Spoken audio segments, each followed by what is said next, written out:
మనిషి రీతి ఎలా ఉండాలో చెప్పడానికి ముగ్గురు మూడు అవతారాల్లో ఉన్నారు. బోళా శంకర్ మా కృష్ణమూర్తి వేషారు లాగా అందరూ మా కృష్ణమూర్తి వేషారు ఉంటారంటే వేషారు అంటే పిల్లలందరినీ ఆదరించేస్తారు. అలా మన కృష్ణమూర్తి వేషారులో బోళా శంకర్.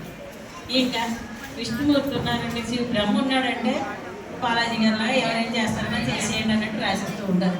ఇట్లా అందరికీ రేపలు రాసేవాళ్ళు ఉన్నారు. విష్ణుమూర్తి మాత్రం ఎవరికి రాదు అంతా చెప్పండి. అట్లా ఉన్నప్పుడు వాళ్ళందరూ కలిసి ఇది వాళ్ళంటే అప్పుడు ఆవిడ త్రికాల జ్ఞానం ఇచ్చారు, అన్నీ ఇచ్చారు. ఏమిటి వచ్చిందంటే వీళ్ళు ఇచ్చినటువంటి వరాల వల్ల వాడు లోకకంటకు అయిపోయాడు. దేవతల ద్వారా అభిస్సు తీసుకుంటున్నాడు, దేవతల శక్తిని తీసుకుంటున్నాడు. వాడికి ఒకటే వరం ఇచ్చారు ఈ త్రిమూర్తులు మాటలు అందరూ కలిపి. ఏమని ఎదుటివాడికి ముగ్గురు కొడుకులు. వాడికి ఎంతమంది అమ్మా? 33 కొడుకులు ఉన్నాయి.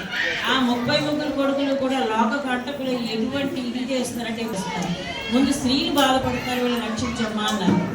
ఎవరు బాధపడినా రక్షణ నాకే కాబట్టి మీరు దానికి తగ్గది మీకు హాయగ్రీవుడు వ్యాసుడు చెప్తారు చెయ్యండి అన్నారు.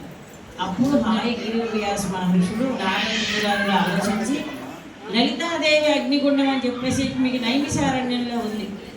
అది ఎక్కడ